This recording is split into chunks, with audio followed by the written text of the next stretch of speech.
bonsoir à celles et ceux qui assistent à cette conférence via nos réseaux sociaux. Bienvenue au Suspect. Avant qu'on commence, si Rémi il n'est pas trop occupé, peut peut-être nous dire quelques mots sur le Suspect.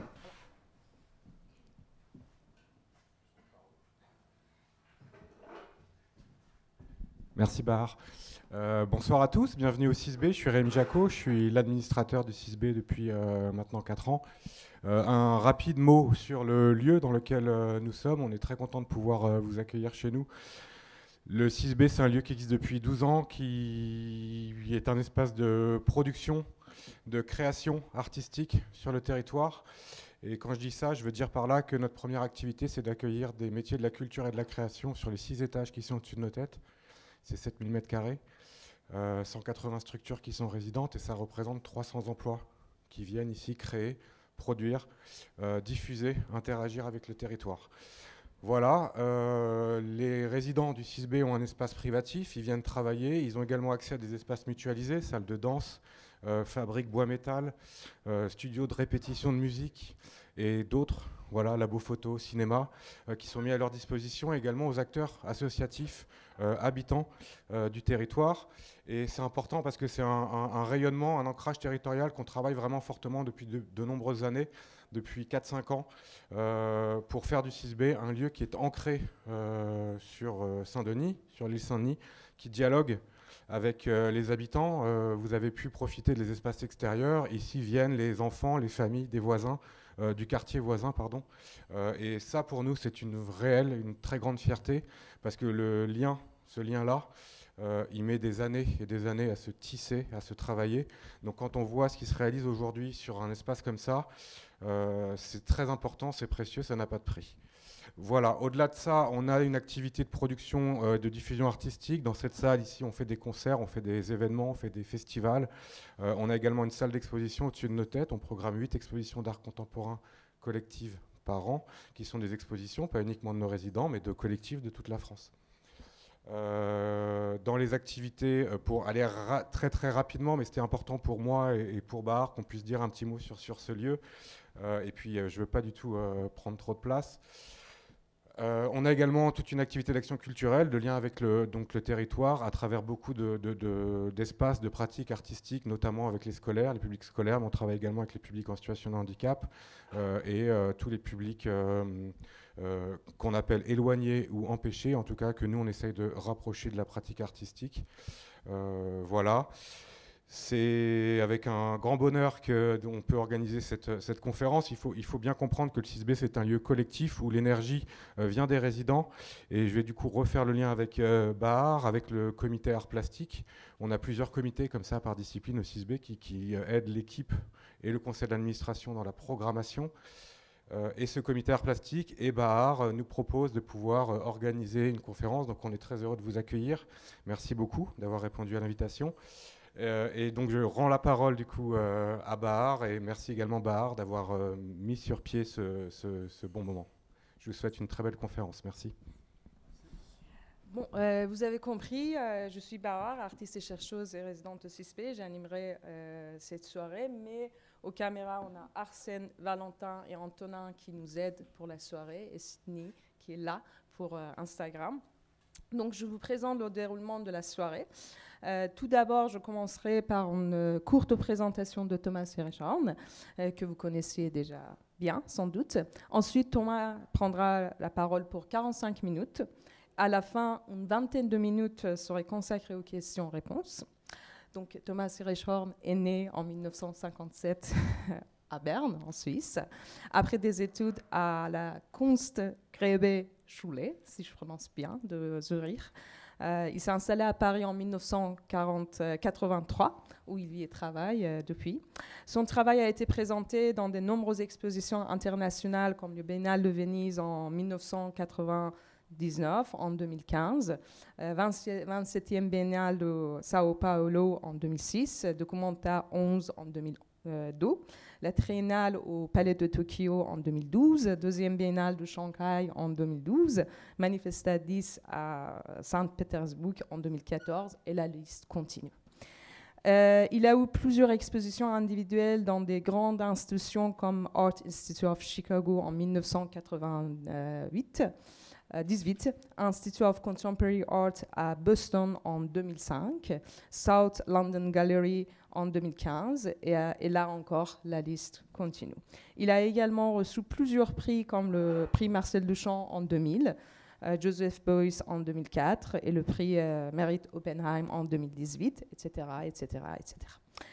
Son travail est présenté dans les musées et les collections publiques du monde entier. Encore, la liste est très longue, mais pour dire quelques-uns. Au Musée of Modern Art MoMA à New York, Centre Pompidou à Paris, Tate Modern à Londres, etc., etc. À chaque exposition, dans un musée, une galerie ou un espace alternatif, et à chaque œuvre dans l'espace public, Thomas affirme son engagement envers un public non exclusif. Au fil des années, il a créé plus de 70 œuvres dans les espaces publics, interrogeant l'autonomie, la paternité et la résistance d'une œuvre d'art, et affirmant le pouvoir de l'art de toucher et de transformer l'autre. Grâce à son expérience de travail dans l'espace public, il a développé ses propres lignes directrices de présence et production, en étant présent et en produisant sur place tout au long de ses projets. Le titre de son intervention aujourd'hui est « Pourquoi le précaire et le futur ?» Thomas va notamment nous parler de ses projets présence et production qu'il a réalisés soit dans les espaces publics, soit dans les institutions. Le musée précaire d'Albinet à Aubervilliers en 2004, Demir Bimer Spinoza Festival à Amsterdam en 2009, Flame éternelle au Palais de Tokyo en 2014 font partie avec beaucoup d'autres œuvres de ces projets. Il a dédié également des travaux à des philosophes, écrivains, artistes qu'il admire, comme le monument Spinoza à Amsterdam, le monument Deleuze à Avignon en 2000, le monument Bataille à Cassel en 2002 et le monument Gramsci à New York en 2013. Donc Thomas, on sera content de t'écouter. Merci Bahar d'abord pour cette invitation qui me fait plaisir. Je viens en voisin, puisque mon atelier est à Aubervilliers, pas loin. Et merci pour cette introduction très juste. Merci beaucoup. Alors, bonsoir. Moi, je suis ravi de partager avec vous ces quelques instants autour du questionnement par rapport au précaire. La thèse que je veux vous proposer, c'est pourquoi le précaire est le futur. Moi, je suis un artiste, donc je fais de l'art. Je ne suis pas un théoricien, donc il ne s'agit pas seulement de faire une thèse ou de proposer une thèse ou une affirmation, mais aussi, est-ce que j'ai essayé de donner forme à ça.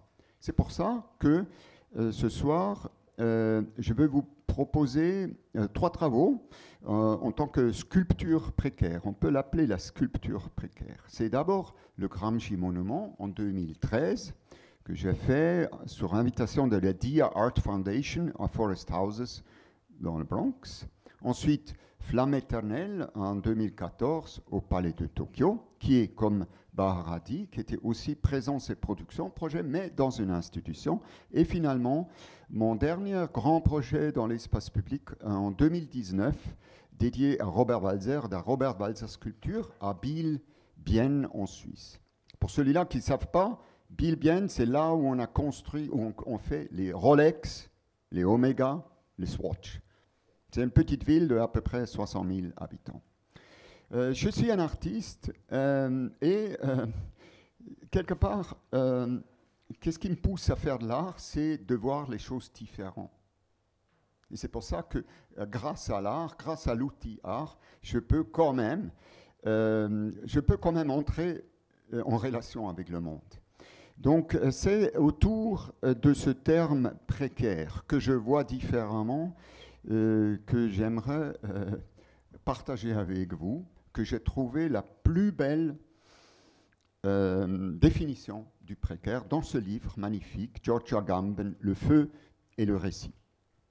Il a écrit « Précaire signifie ce qu'on obtient à travers une prière et qui, pour cette raison, se révèle fragile et aventureux. Et la littérature est aventureuse et précaire. si elle veut se maintenir dans un rapport juste avec le mystère. Moi, évidemment, j'ai remplacé le mot littérature avec le mot art. Donc, précaire signifie ce qu'on obtient à travers une prière et qui, pour cette raison, se révèle fragile et aventureux. Et l'art est aventureuse et précaire si elle veut se maintenir dans un rapport juste avec le mystère. Je trouve ça magnifique, encourageant. Et justement, quand je dis, je vois ça différemment parce que toute la journée, on nous balance le mot précaire par les politiques. Et là, il y a quelqu'un qui a réfléchi et qui amène une dimension qui, moi, m'intéresse. Et c'est celui-là de la prière. Donc le précaire, c'est la logique de la vie. Ça, c'est une image de Zurich récent. C'est sur la place de Bellevue, à côté du lac, une station de tramway. Quelqu'un a fait ça. C'est ce monsieur, à droite, probablement un SDF, qui a fait ça. C'est magnifique, mais c'est précaire. Mais c'est la vie. Ça veut vivre, ça veut survivre. Au contraire de l'éphémère. Ça, c'est un insecte qui va vivre 2 jours. Il est programmé de mourir. Donc, juste, je veux partager avec vous, le précaire veut vivre, va vivre, l'éphémère doit mourir. Donc c'est pour ça, le précaire, la logique de la vie. Le précaire, c'est ce qui est par nécessité et par urgence. Et c'est pour ça que c'est intéressant. Quelqu'un qui répare sa vitre cassée, il utilise un matériel précaire. J'ai vu ça récemment à Aubervilliers. Quelqu'un qui avait froid en hiver, j'imagine, il s'est protégé dans l'urgence et la nécessité. Ou cette image de Paris, que quelqu'un qui a construit avec une ingéniosité incroyable entre ces poteaux, cette nest. Ça, c'est ce qui arrive si on est dans l'urgence et la nécessité. Cette image, elle n'a rien d'urgent et de nécessité. Avec ce genre d'image et ce genre de voiture, de véhicule, on nie le précaire. On nie que rien n'est garanti, rien n'est sûr. On nie, on veut le pousser. On ne veut pas accepter que tout ça est fragile. Et surtout, le précaire, c'est ceux qui restent. C'est le précaire qui reste. Vous voyez, récemment, cet monument ou cette sculpture, Edward Colston, à Bristol, a été jeté parce que dans le XVIIe siècle, il était un marchand d'esclaves. Il était jeté à raison dans le port. Et pourtant, il était fait en métal ou en bronze même. Il n'est pas le seul, il y en a plein. Ça, c'est justement à côté de Riga, à Jurmala, en Lettonie, une sculpture de Lénine, 10 mètres de haut, qui a été démontée, évidemment, après l'indépendance. Et, vous savez, ça aussi, cette sculpture, plus que 15 mètres de haut, à Bagdad, qui est tombée. Or, il n'était pas construit précaire, mais il tombe. Ils doivent tomber. Il tient quelques années, et après, il tombe. Pourquoi ? Parce qu'ils sont mis en place sans amour. Parce que c'est seulement ce qui est fait avec amour qui peut rester. Ici, un hôtel pour Amy Winehouse ou un petit hôtel pour quelqu'un qu'on ne connaît pas, qui est décédé ici ou dans le coin. Et c'est ça qui reste. C'est ça ma proposition. C'est ça qui reste. Et ce n'est pas le matériel ni l'objet qui va rester. Et finalement, le précaire, c'est ce qui ne comble pas le vide. Ça, c'est une illustration de ce que de ça. C'est au Gramsci Monument, les gens du bar, ils ont fait les annonces du menu. À Flamme Éternelle, quelqu'un a fait ça. Je trouve magnifique. Les petits points là sont avec des morceaux d'argent collés. Et quelqu'un, à la Robert Walser Sculpture, a cousu le RV, j'imagine pour Robert Walser, sur l'oreiller. Donc, le précaire, c'est ce qui ne comble pas le vide. Alors, moi, dans mon travail, je me suis donné des conditions pour une sculpture précaire. Mais on peut dire même plus que conditions. C'est la destinée pour faire une sculpture précaire. Ou la proposition, ou la base. C'est présence et production. Le précaire permet la présence et la production. Elle permet la non-programmation et elle permet l'espace public, embrasser l'espace public. Présence et production, Bahar l'a dit. C'est mes termes à moi que j'ai inventés il y a quelque temps pour définir les projets où je suis moi-même présent et je produis. Pourquoi? Parce que je voudrais que d'autres gens sont présents et produisent aussi, tout simplement.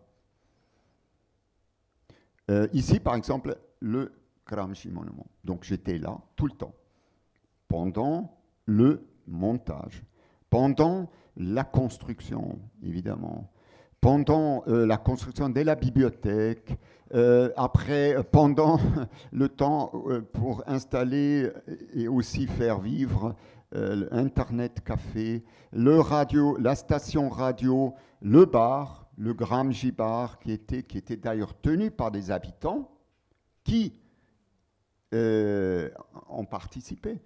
Parce que moi, j'étais présent, donc ils ont été aussi présents et ils ont aussi produit. Par des workshops, ça c'était un workshop qui était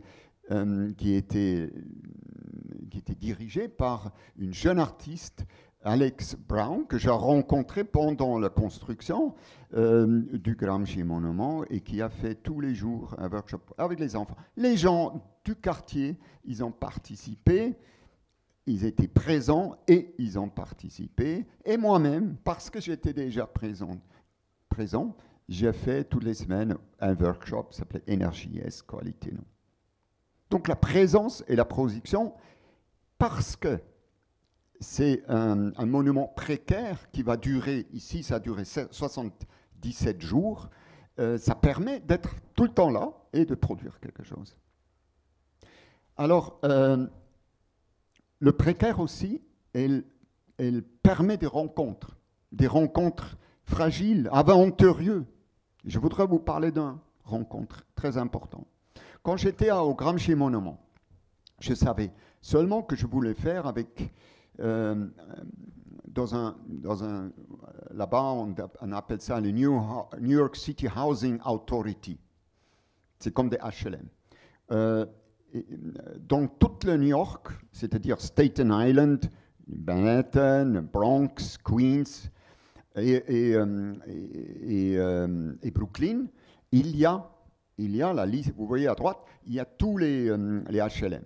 Et moi, j'ai visité 44. Parce que je voulais le faire avec des habitants, mais je ne savais pas avec qui. Donc, je suis allé à la recherche des habitants. Et à un moment donné, je suis tombé sur ces deux personnes. À gauche, il y a Diane Herbert, elle est la directrice du centre social. C'est très simple, toutes les public housing, ils ont un petit centre social, et c'est elle la directrice. Et Clyde Thompson, l'homme à droite. Et lui, il s'occupe des jeunes dans le centre social. Et ça, c'était... pourquoi je le montre? Parce que c'était une vraie rencontre, surtout avec Clyde, où j'avais eu une des plus belles conversations sur l'art et sur la vie dans le Bronx, etc. Et finalement, grâce à Diane, qui m'a ouvert la porte vers Clyde, et Clyde, j'ai toujours dit, Clyde, j'ai besoin de quelqu'un qui a du street credit et qui est tout le temps disponible. Et lui, il ne pouvait pas être tout le temps disponible parce il avait déjà sa charge à lui. Et donc, j'ai rencontré cet homme, Eric Farmer. Et c'était une magnifique rencontre. Eric m'a dit, Thomas, on va t'aider. Je veux t'aider, on va t'aider pour faire le Gramsci Monument. Et effectivement, avec Clyde, mais surtout Eric, il a organisé une sorte, dans le gymnase du quartier, une meet and greet event où j'ai pu proposer le projet.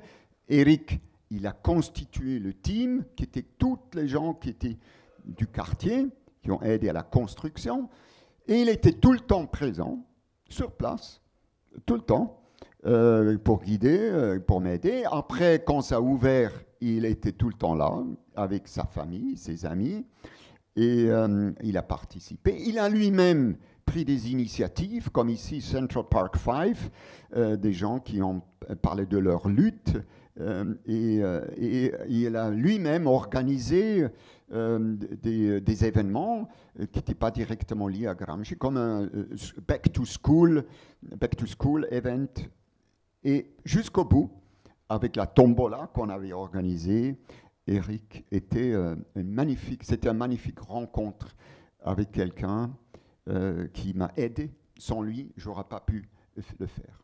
Et c'est aussi, c'est grâce à cette relation fragile et très incertain que ça a été possible.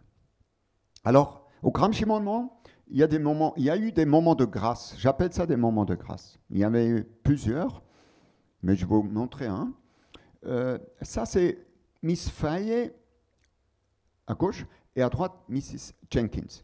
Et ces deux dames habitantes, ils étaient là tous les jours. C'est eux vous voyez, c'est eux qui sont le plus importants, parce qu'ils étaient là tous les jours. Et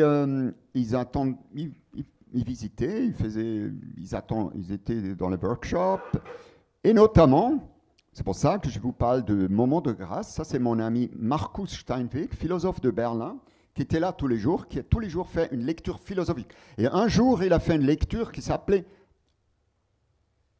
God is dead. Et il a expliqué, et les gens, ils ont dit, mais Marcus, comment tu peux, les gens du quartier, comment tu peux parler de ça? Nous, tu sais, pour nous, la religion est très importante, et nous, on a plein de soucis, et ça nous reconforte, et tout ça. Et là, il y avait une magnifique discussion entre Marcus et les habitants, et que lui, il a expliqué que si on veut faire la philosophie, on ne pouvait pas avoir déjà des remparts et on ne pouvait pas déjà avoir un cadre pour réfléchir dans la philosophie. Et je trouve ça magnifique et very respectful, mais aussi sans concession, une discussion entre des gens. Et ce qui était très beau, évidemment, que les gens sont venus de toute façon, comme avant, tout le temps. Donc ça, c'était un très beau moment. Moi, j'appelle un moment de grâce que j'ai pu vivre. Ça, c'est juste la photo avec Susie Farmer, Marcella, Miss Faye et Mrs. Jenkins qui étaient vraiment là tous les jours. Et c'est eux, le hardcore d'un projet comme ça. C'est eux. Un projet comme ça vit grâce à quelques personnes qui viennent tout le temps, qui sont tout le temps là. Alors donc, la deuxième condition ou destinée du précaire, de quelque chose de limité dans le temps, mais en même temps qui va vivre, c'est la non-programmation. C'est mon terme aussi. Je pense, moi, tout le monde en a marre de tout le temps de programmation. Vous en avez marre, vous devez être là à 19h pour ma conférence, et après vous devez aller là, et je ne sais pas quoi. Et tout ça. On en a marre de tout ça. Donc l'idée est, parce que, au Palais Tokyo, parce que c'est précaire, et parce que de toute façon on est là tout le temps, de ne pas faire de programme. Ici, il y avait au Palais Tokyo, il y avait 2 foyers, c'est les 2 points rouges. Il y avait du vrai feu, il y avait un vrai feu. Ici, un vrai feu, et autour du feu, il y avait des lectures, des rencontres, des discussions. Ça, c'est 3 photos autour du feu. Pourquoi je les vous montre? C'est parce que la plupart du temps, c'était comme ça. Il n'y avait pas beaucoup de monde. Donc parfois, il y avait du monde, évidemment, par hasard, parce que ce n'était pas programmé, et la plupart du temps, il n'y avait pas beaucoup de monde. Très peu. Moi, j'étais toujours là, mais bon, parce que j'étais là. Mais il y avait très peu de gens. Et c'est ça la non-programmation. Il faut soutenir qu'il n'y a personne. C'est ça qui propose le précaire et la non-programmation. Parce qu'il ne s'agit pas d'être là à tel et tel moment, surtout pas manquer ça. Non, non, non. Il s'agit là d'être disponible tout le temps et peut-être par hasard découvrir quelque chose. C'est ça qu'il faut soutenir, c'est ça qu'il faut encaisser, qu'il n'y a personne. Et c'est ça qui est possible à cause du précaire. Mais il y a autre chose aussi.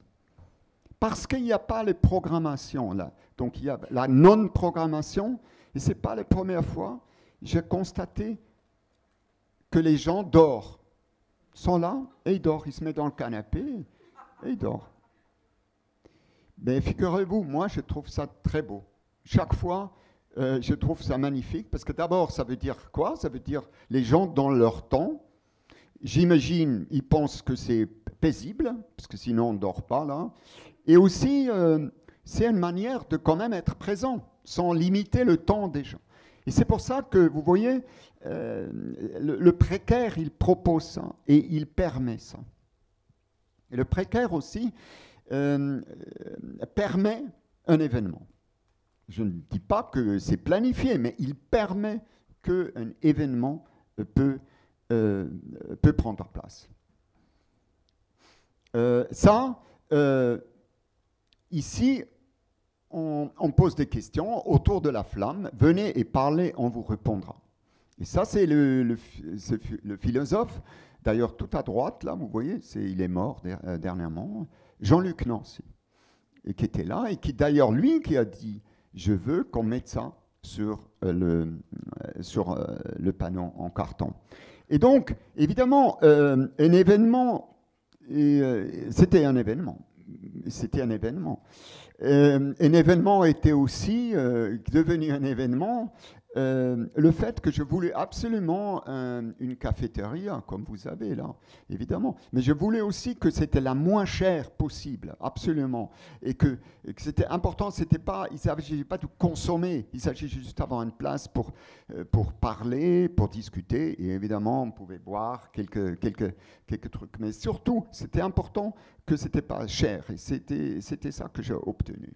Ce qui était important aussi, souvent on me demande, oui, il y avait 17 000 pneus de Palais Tokyo. Mais pourquoi tout ça? Mais figurez-vous, moi je crois que c'est très très très important. Si je veux que d'autres personnes viennent, et si je veux qu'il y ait une chance qu'un événement a lieu, que moi-même ou nous-mêmes, on fait un effort, on travaille, on met pneu par pneu ici par exemple. Et ça, je trouve ça très important. C'est pour ça, toujours ce travail en amont. Si je veux que quelqu'un est présent, produit quelque chose, si je veux qu'il y ait un événement qui prend place, c'est ça que je dois faire.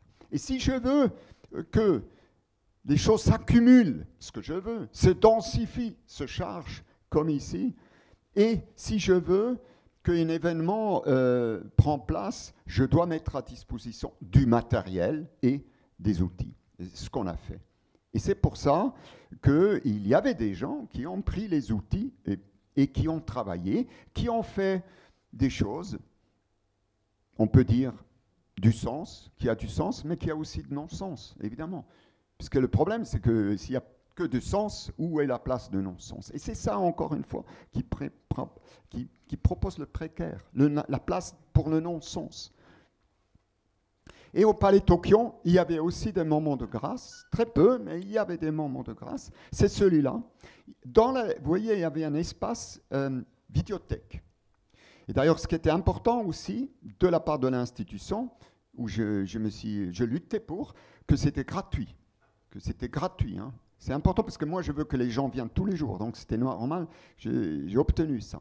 Il y avait cette personne à droite, cette femme, Toko. La seule chose que je sais d'elle, elle s'appelait Toko. Mais elle venait tous les jours, tous les soirs, 1-2 heures, regarder une vidéo.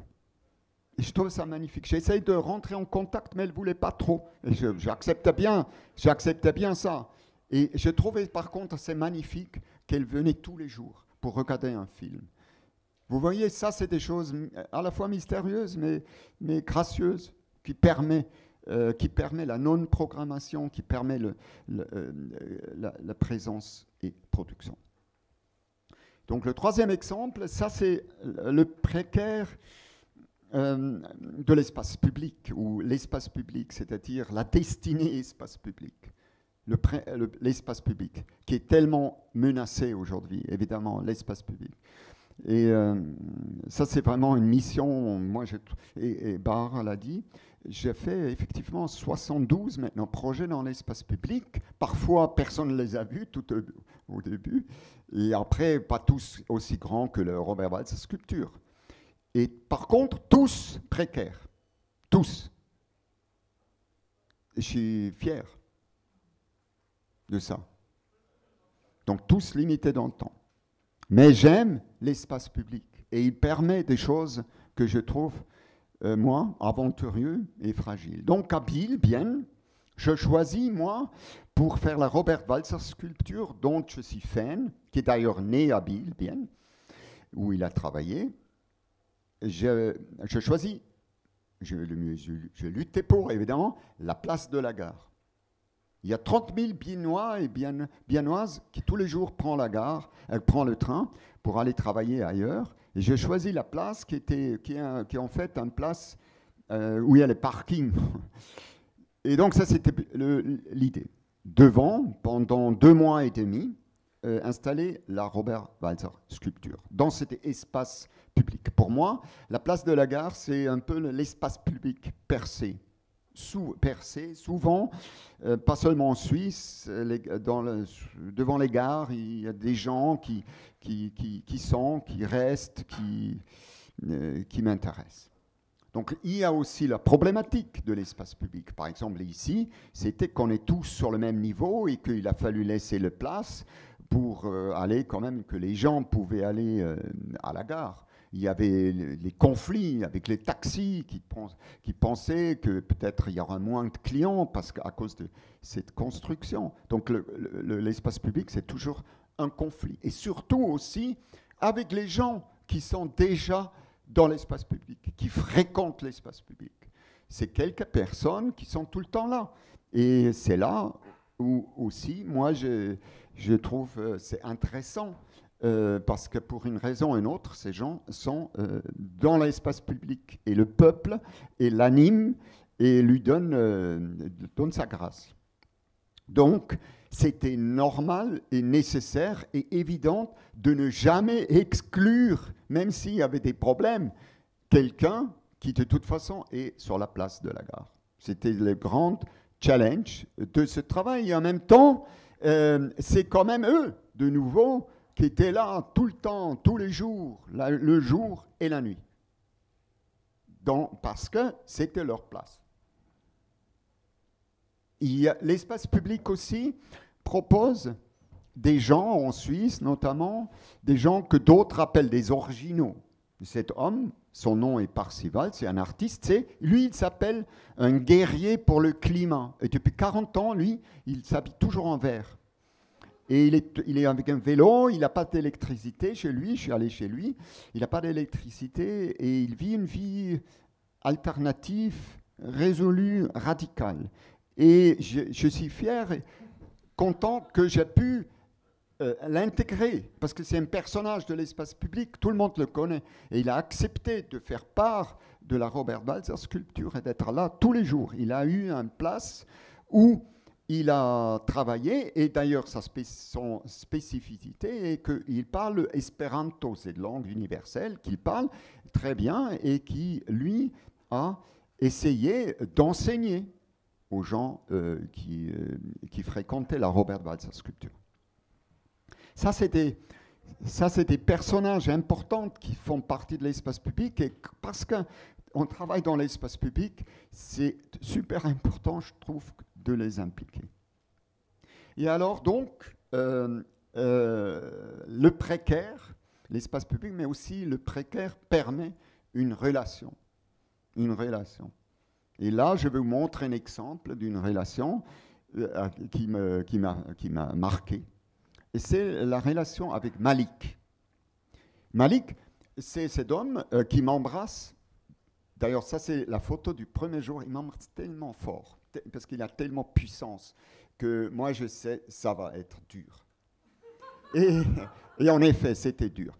Moi, en amont, j'avais remarqué Malik, parce qu'il était tout le temps là, sur cette place, et il a manifesté sa présence, pas toujours gentillette envers les gens qui passaient, très présent.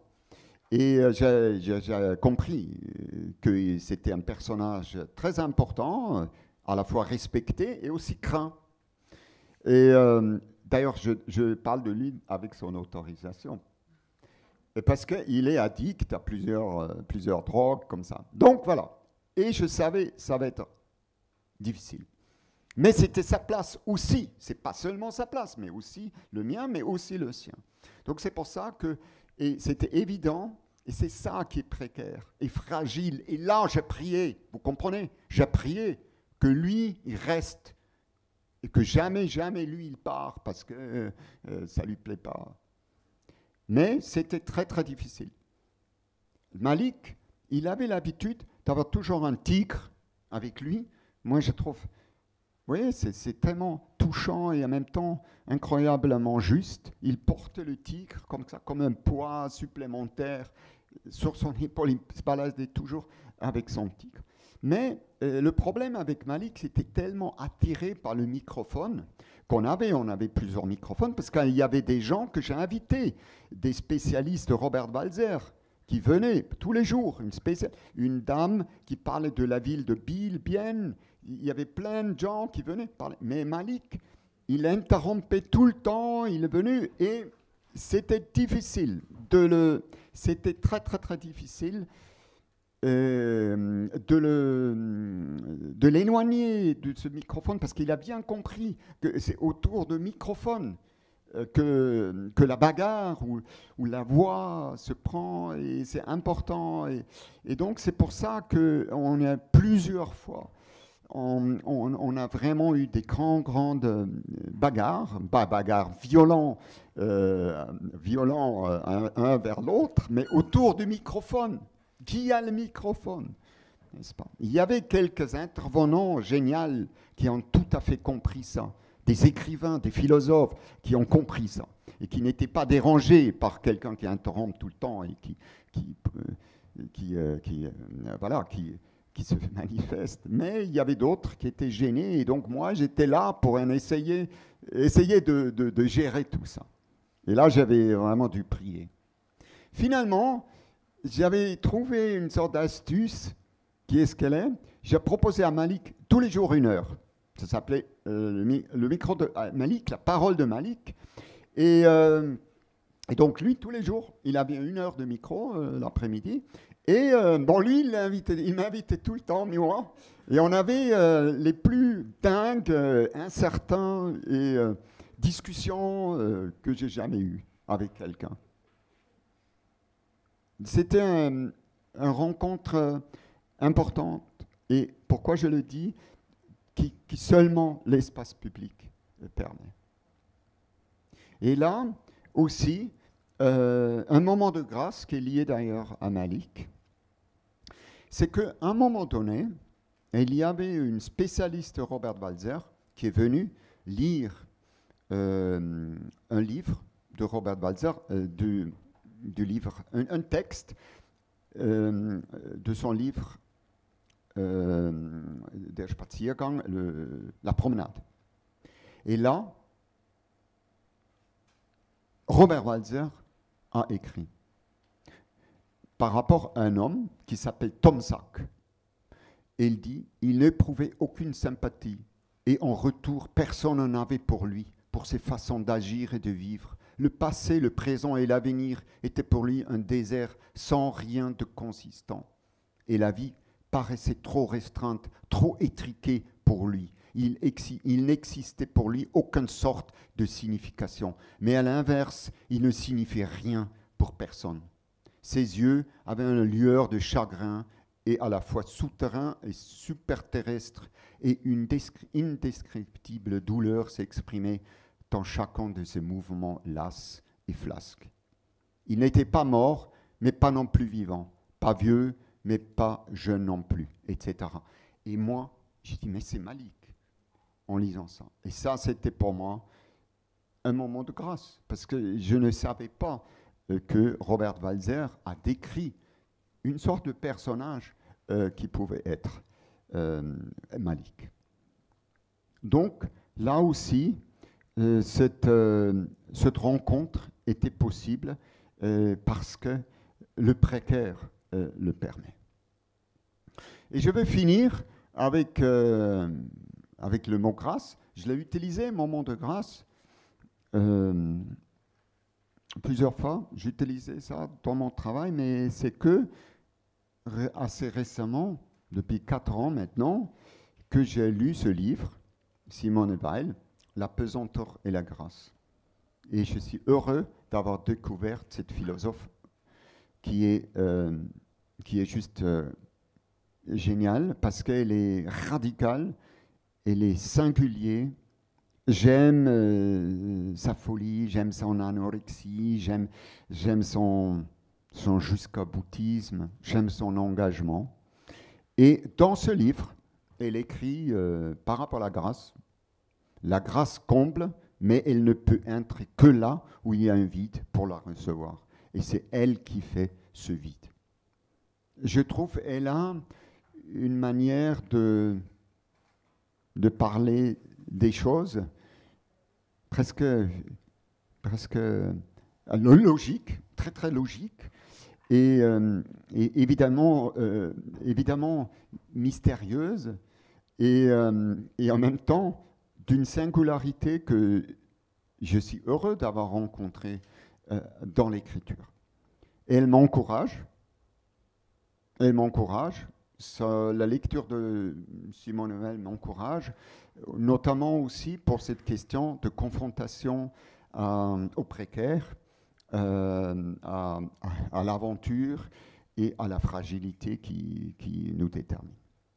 Voilà, c'est quelques mots pour vous proposer de réfléchir le terme précaire différemment et peut-être, oui, de penser, peut-être, c'est ça l'avenir, que nous, on rejoint le précaire, que normalement, on nous dit de l'éviter, de pousser loin de nous. C'est ça la proposition que je veux vous faire ce soir. Merci.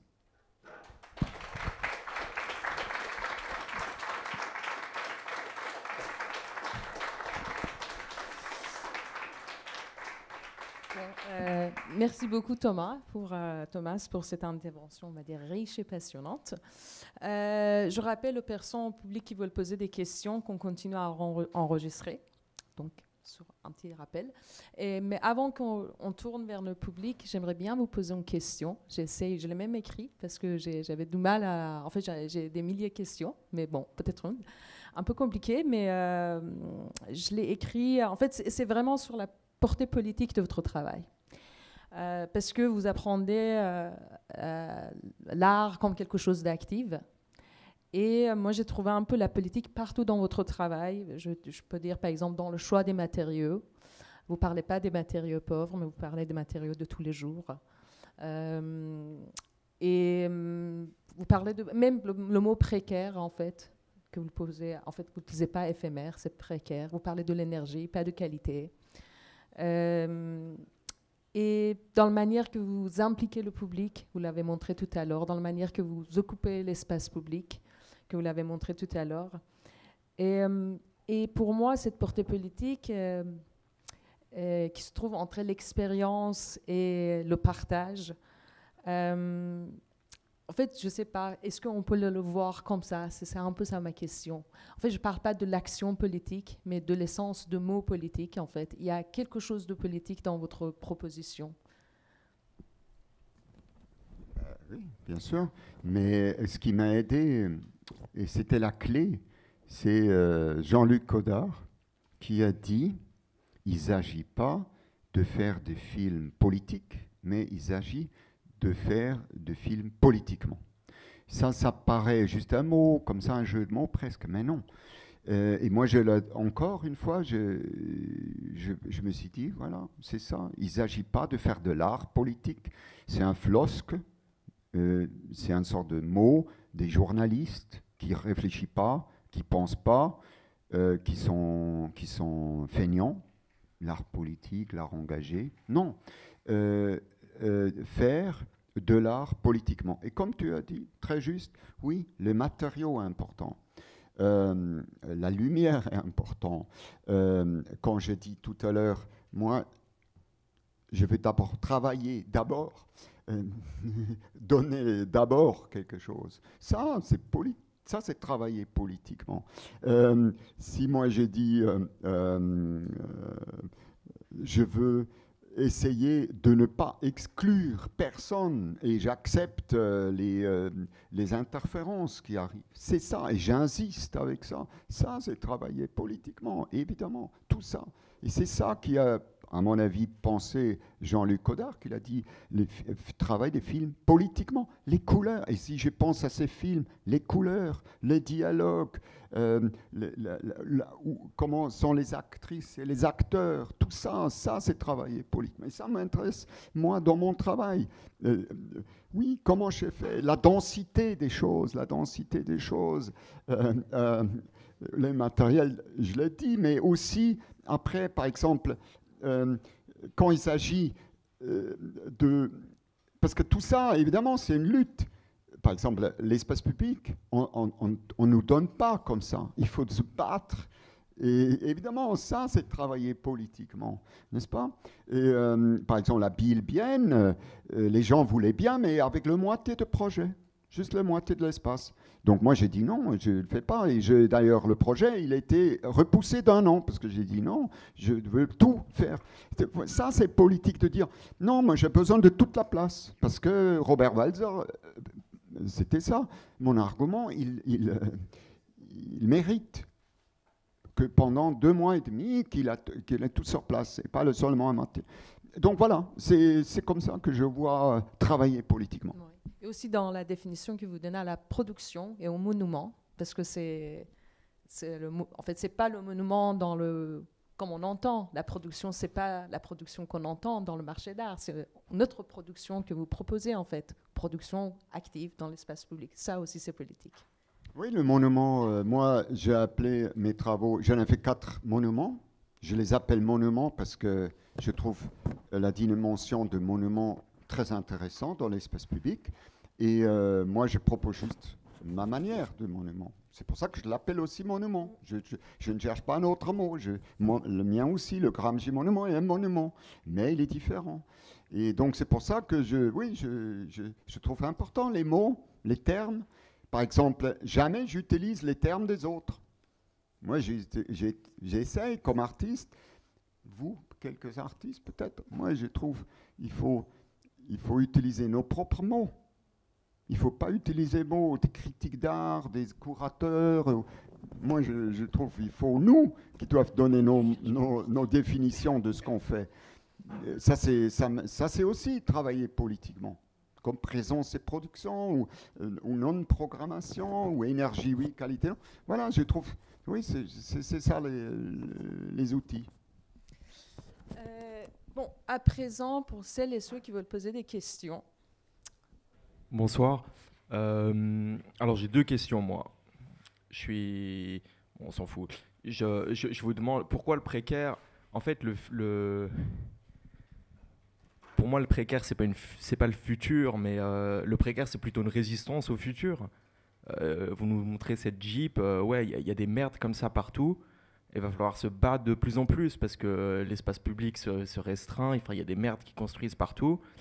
Et oui, donc c'est une résistance. Et moi, je me demande pourquoi le précaire est le futur, en fait. Enfin, je le comprends et je comprends ce que vous avez dit, mais je pense que ça va être de plus en plus une résistance face à ça, face à ce qui se construit autour de nous, face aux choses auxquelles on est confronté.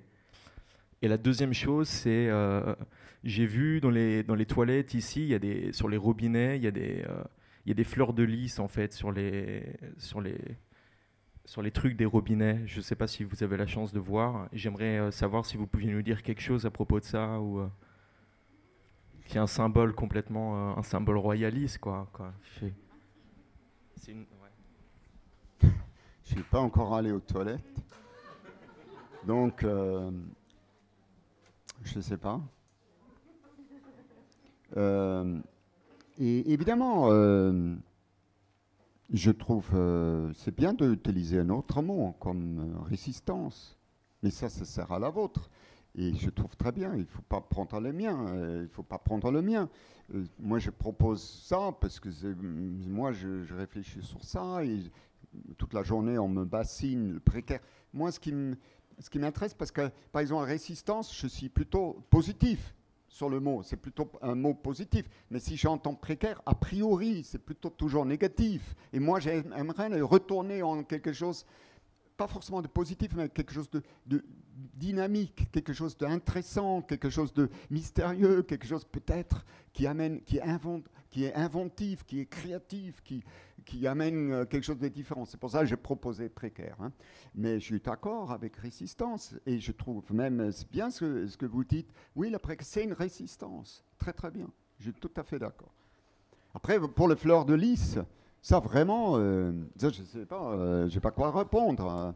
Il y a toujours des formes, mais moi, la seule chose que je peux dire, il y a des formes qui sont là, qui peut-être ils ont leur propre raison d'être là, peut-être ils n'ont rien à voir avec le royalisme, qui sait, peut-être c'est celui-là la boîte qui a construit les robinets, c'est leur logo, qu'est-ce que j'en sais moi.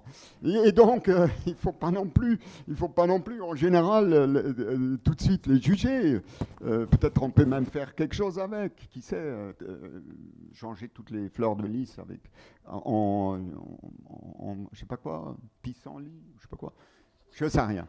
Je ne sais pas. Mais si vous êtes là, il y a peut-être de travail à faire. Vous avez parlé autour de ça, précaire, c'est très positif. Et puis, on peut avancer à partir de cette idée-là, précaire. Ça, c'est pour moi aussi très bien. Et puis, moi aussi, l'habit, je vis précaire également. Mais il y a des aventures, mais... Et pour avancer, j'essaie de faire n'importe quelle étape, stage. Et donc, moi, je suis précaire. J'aime beaucoup votre interprétation et tout ça. Je suis tout à fait d'accord. Et puis, magnifique pour moi. Précaire. Le mot magnifique. Oui, merci Tsuneko. Non, mais je ne sais pas. Mais... Je suis ton travail et je sais que ton travail, tu es quelqu'un qui est ouvert, qui se risque à chaque instant et qui fait des propositions, moi je dirais oui, qui englobe la dimension du mystère. Après, est-ce que tu prie pour ça, je ne sais pas. Mais oui. Oui, moi aussi, vraiment, j'ai trouvé ça magnifique de Agamben qui parle de prière. Je trouve ça magnifique. Parce que ça donne une dimension, vous voyez, une dimension qui s'éloigne de la politique, politicienne, qui amène une dimension infinie. Et c'est pour ça que je l'aime et je trouve, par ailleurs, il a de toute façon beaucoup de choses à dire, Giorgio Agamben. Bonjour. Moi, je vais poser une question un peu plus pratico-pratique. Je suis assez curieuse de savoir comment ça se passe pour mettre en place ce type de projet. Quels sont les interlocuteurs avec qui c'est possible, quels sont ceux avec qui ça ne l'est pas. Et je me pose aussi la question du coup de votre économie en tant qu'artiste, à savoir comment est-ce que ça se passe avec, j'imagine, certaines contraintes qui sont celles aussi du marché de l'art. Est-ce que vous êtes en galerie? Est-ce qu'il y a des moments où vous êtes amené à avoir des vrais choix aussi politiques par rapport au fait que, si je comprends bien, vous ne produisez pas d'objets qui sont vendables, vous proposez plutôt des projets d'envergure qui seraient plus proches d'une forme de performativité collective.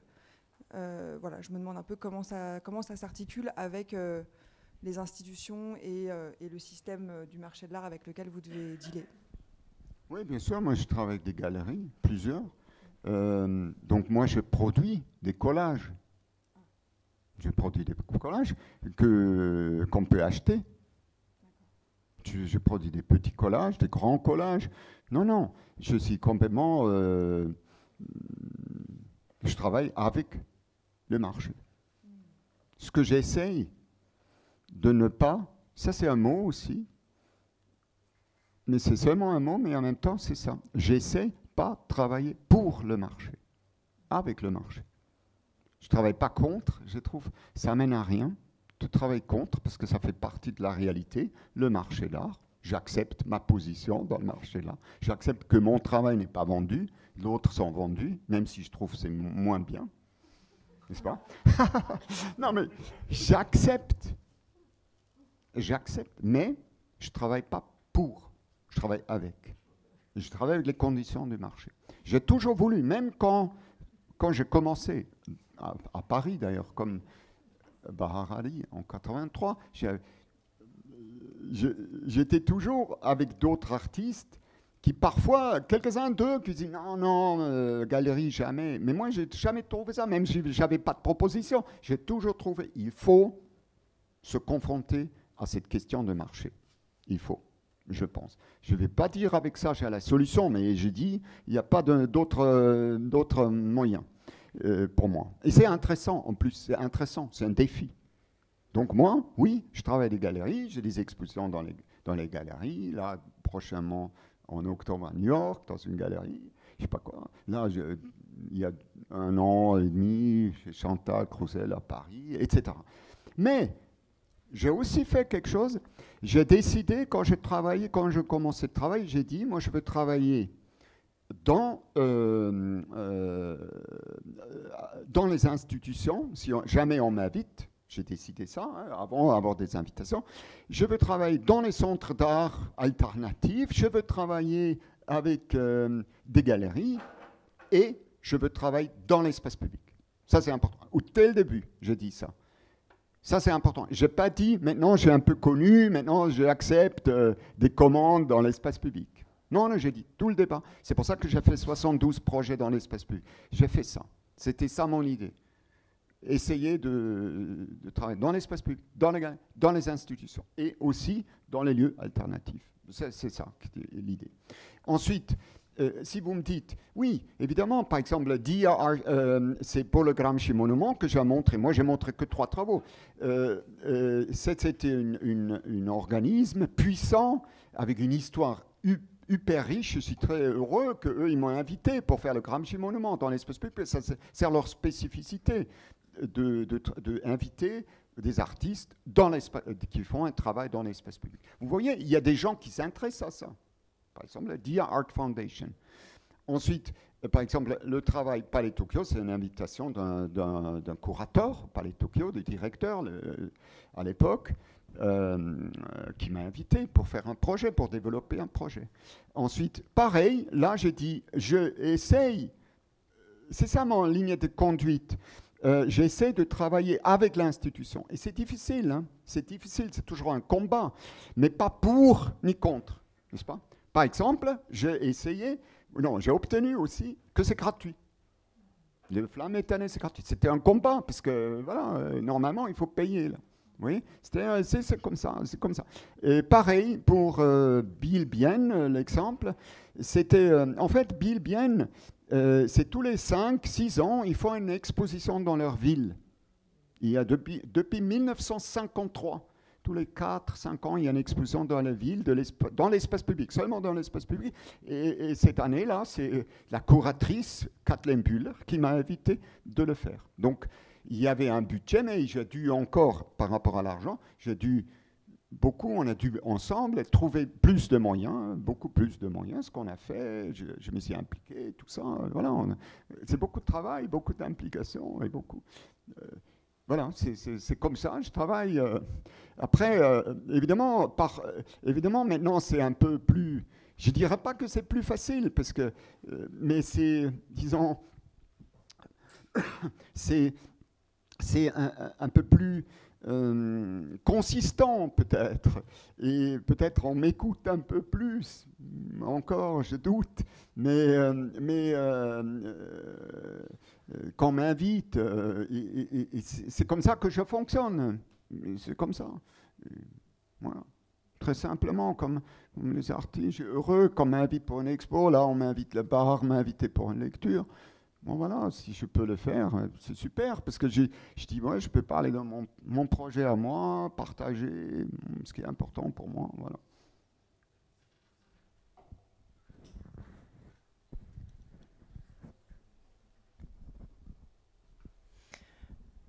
Vous parlez de faire avec les partenaires, notamment la puissance publique, les institutions. Et je me demandais comment vous faisiez parfois pour les forcer, parce que c'est vrai que vos projets sont assez inhabituels. Quels sont les arguments que vous utilisez pour faire des projets aussi monumentaux sur l'espace public avec la puissance publique? Et donc là, on a vu quelques exemples de quand ça a marché, mais est-ce qu'il y a aussi des moments où ça ne marche pas, où vous avez des projets pour des villes, ça ne marche pas? Et pourquoi? Qu'est-ce qui bloque le plus souvent? Oui, là, par exemple, là, justement, il y avait un grand projet pour l'Allemagne, un très grand projet, 5000 mètres carrés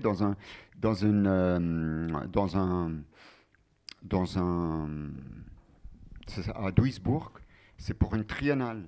Il s'appelle la Ruhr Triennale, qui est plutôt un lieu, en fait, qui est plutôt un endroit pour le théâtre, très connu. Et on m'a invité cette année-là pour faire ça. Et je suis allé, j'avais un projet développé, et c'est moi qui a dû renoncer. Et en fait, j'ai dû renoncer à cause du Covid, des restrictions Covid, et qui ont fait que moi, je voulais faire un projet vraiment inclusif, complètement inclusif. Et là, et ça a été accepté, et tout le monde était content. Mais là, le Covid et la manière comment la ville de Duisbourg a voulu le régler, en prévision le fameux 2G, je ne sais pas, est-ce que vous savez ce que c'est? G veut dire geimpft, ça veut dire vacciné, et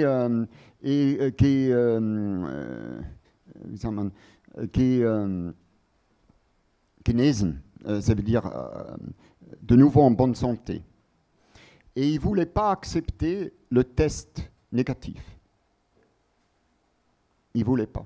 Or, moi, j'étais d'accord avec le test négatif. J'étais même d'accord de créer une sorte de test centre, gratuite, évidemment. Et j'ai obtenu déjà ça. Mais après, ça s'est durci. Et ils voulaient que le 2G, plus le 3G. Et là, j'ai dû dire non, je ne peux pas. Parce que ça veut dire d'emblée, moi, qui a invité des gens de la ville, qui ne sont pas forcément des gens qui s'intéressent à l'art, mais qui ont voulu avec moi travailler. Et j'ai dit, moi, je ne peux pas après d'exiger d'eux d'être soit vaccinés, soit être guéris. Par exemple, ça c'est un fait. C'est maintenant, ça s'est passé. Ça change un peu maintenant, actuellement, parce que voilà, la parano a glissé, mais c'est trop tard. Donc c'est un grand projet que j'ai perdu, que moi-même j'ai renoncé. Mais par exemple, ça arrive, avec beaucoup de tristesse. Ça, c'était cette histoire de Covid qui n'a pas permis, moi, et je n'ai pas voulu, de fait, accepter une exclusion. Moi qui bagarrais déjà qu'il y a les alcooliques qui peuvent venir, il y a les drogués, tout ça. J'ai battu me battu pour ça. Et du coup, il y avait le Covid qui est venu et qui voulait qu'on doit de facto exclure, je ne sais pas qui d'ailleurs, mais bon, voilà. Donc c'est par exemple comme ça. Sinon, ça arrive, ça m'arrive à tous les artistes. Il y a des projets qui ne se font pas. Je sais pas, parfois c'est ma faute, parfois pas, ou ma décision. Mais sinon, moi je pense, tous les artistes qui sont là, ils sont d'accord avec moi. On n'obtient rien si on ne lutte pas pour. Et bon, nous, on a quand même des super arguments, l'art. Ben voilà, je veux dire, il n'y a pas de meilleur argument que l'art. Et donc, du coup, on a du poids par rapport à l'institution, on a du poids par rapport à... Et on doit tout mettre dans la balance, l'art. Et c'est ça l'argument, parce que nous, on est artistes. Voilà, nous, on le fait pour l'art, non? Et donc, du coup, on a du poids. On a du poids. Et il faut se battre. Il faut lutter. C'est vrai, c'est pas évident, mais c'est comme ça. C'est comme ça. Juste un mot encore, parce qu'en effet, à part la problématique de l'espace public qui se réduit de plus en plus, la question de sécurité et safety des personnes, c'est de plus en plus lourd dans tout, partout. Et là, c'est pareil. Si la safety et la sécurité des personnes déterminent la forme de mon travail, moi, artiste, alors je ne suis pas le seul, hein, je le sais, et je dois me poser des questions. Est-ce que c'est à cause de la sécurité ou à cause de safety du public que moi je dois changer, laisser plus d'espace, par exemple, etc., etc. Or, moi, j'ai voulu que c'est super dense. Et on me dit non, pour des raisons de sécurité, il faut plus d'espace. Est-ce que j'accepte ça ou pas? Ça, c'est intéressant aussi.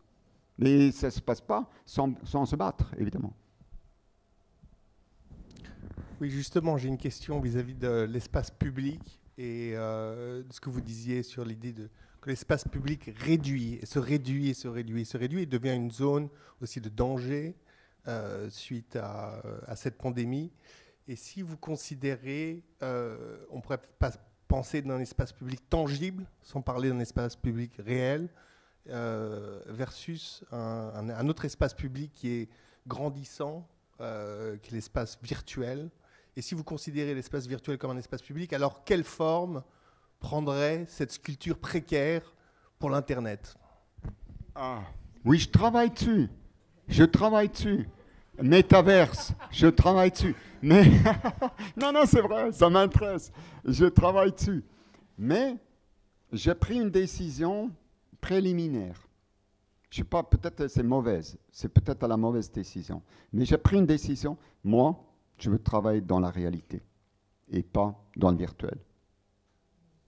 C'est une décision que j'ai prise. No NFT, par exemple. Pourquoi? Parce que, justement, dans la réalité, je veux travailler avec et dans la réalité, et pas dans le virtuel. C'est une décision. Mais j'ai pris cette décision, et pour l'instant, je suis heureux avec elle. Mais ça ne veut pas dire que je veux éviter la question, parce que je veux travailler dessus. Je travaille dessus, avec du carton, par ailleurs. Avec du carton. Et c'est pas que ça ne m'intéresse pas. Mais il y a tellement de choses à faire dans l'art, déjà, que je n'ai pas fait et qui en reste à faire, que je me concentre sur le contact, la relation avec le réel.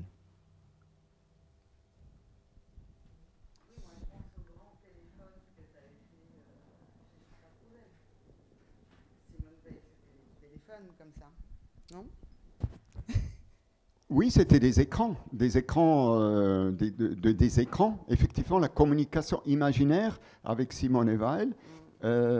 Et j'ai rendu un résultat, les écrans, le style sur un écran, on a arrêté sur un écran, tout à fait, oui. Oui, ça m'intéresse. Toute cette forme, l'esthétique, ça m'intéresse. Moi, j'ai une question.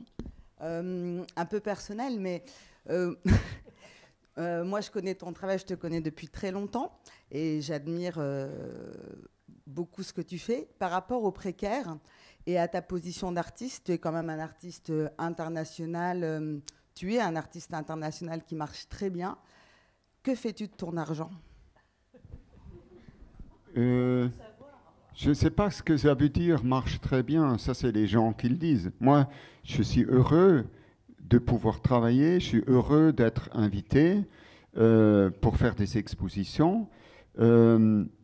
Mais tu sais, Marussia, vraiment, il marche très bien, des mots comme ça. Moi, je le lis comme je lis, par exemple, s'il y a une foire d'art. Je ne sais pas, est-ce que tu connais un peu ça? Mais quand il y a une foire d'art, le lendemain de vernissage, dans le journal, hein, dans les bons journaux, là, comme ça, c'est marqué que ça a dépassé tous les records et tout ça et tout ça. Si je parle avec ma galeriste, c'est pas ce qu'elle me dit. C'est comme ça. Je te dis, Marussia.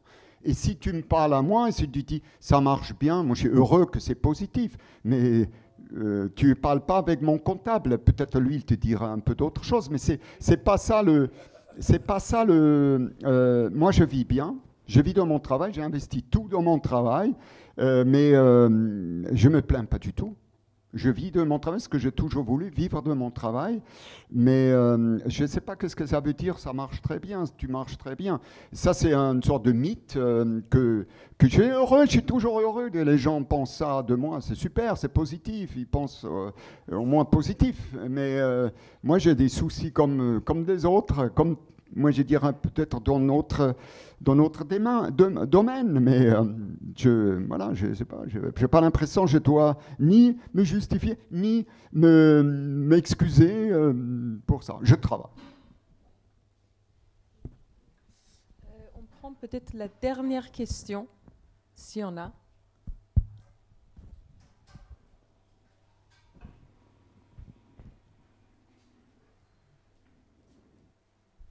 Bonsoir. Je voulais savoir ce que vous faisiez du scotch une fois que tout est terminé. Oui, le scotch, on l'enlève. Par exemple, il faut dire une chose. Sur les canapés, ça fait plusieurs fois où j'utilise les canapés avec du scotch, pour plusieurs raisons. On l'enlève, ça s'enlève très bien, notamment quand c'est sur le canapé, par exemple, en cuir, en vrai cuir, et aussi en tissu. Et on peut le réutiliser, et le scotch, on le jette. Bon, avant qu'on se quitte pour continuer la discussion au bar, j'aimerais bien remercier l'équipe de CISP qui ont soutenu l'idée. En fait, tout d'abord, merci vraiment beaucoup Thomas, c'était vraiment passionnant comme toujours.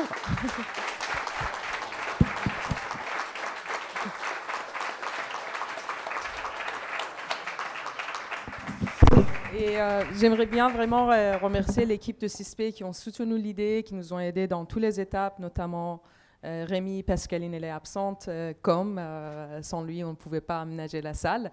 Également Cindy qui est là, Amélie qui nous aide au bar. Donc voilà, c'est grâce à tous ces gens-là. Merci beaucoup et merci Thomas.